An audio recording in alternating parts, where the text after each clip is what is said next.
তো hello friends and everyone, কেমন রয়েছে তোমরা সকলেই? আশা করি তোমরা সকলেই খুব ভালো রয়েছো। তো আজকের ভিডিওতে আমরা জানবো গুলিকা মান্দিনা কি।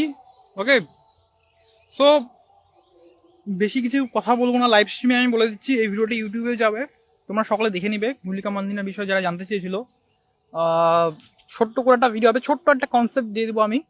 আর কোন ঘরে কিরকম বা কোন ঘর কোন কোন ঘরে একটু ভালো ফল দেয় সেটা ছোট্ট করে একটু ভিডিও হবে, বেশি বড় হবে না, 5 মিনিটের মতো ভিডিও হবে।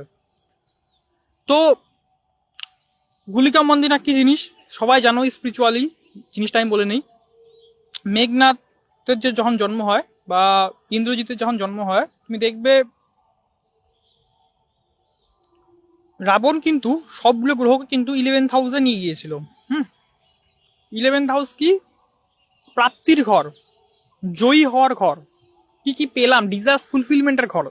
ওকে, সো 11th হাউসে সবগুলো প্ল্যানেট যখন চলে গিয়েছিল, তখন কিন্তু শুধু একটি প্ল্যানেট ছিল যে এই দাসত্ব মানতে চায়নি, সেটা ছিল স্যাটার্ন।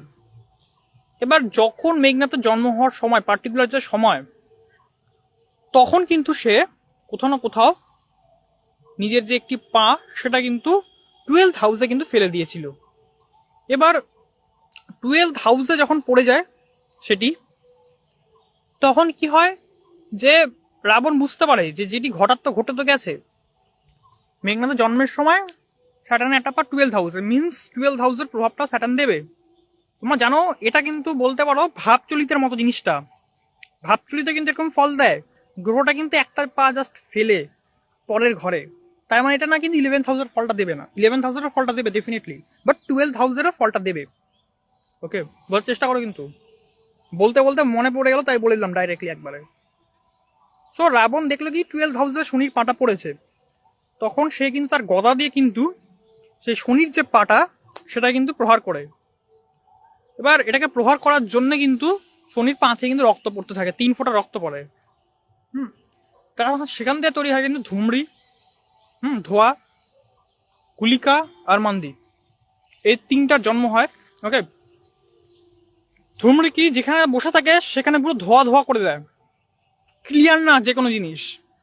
ওকে, গুলিকা মান্দি কি করে? কষ্ট, শনি যা কষ্ট দেয়, রাহু কেতু যা যা কষ্ট ভুলে যাও। যেখানে গুলিকা মান্দি থাকবে সেই জায়গার থেকে কিন্তু বেশি পেইনস, বেশি সাফারিংস, বেশি কিন্তু কষ্ট তোমাকে কিন্তু লাইফে কিন্তু দেবেই দেবে। তো নিজের চাঁটে দেখবে গুলিকা মান্দি আর ধুবড়ি কোথায় রয়েছে,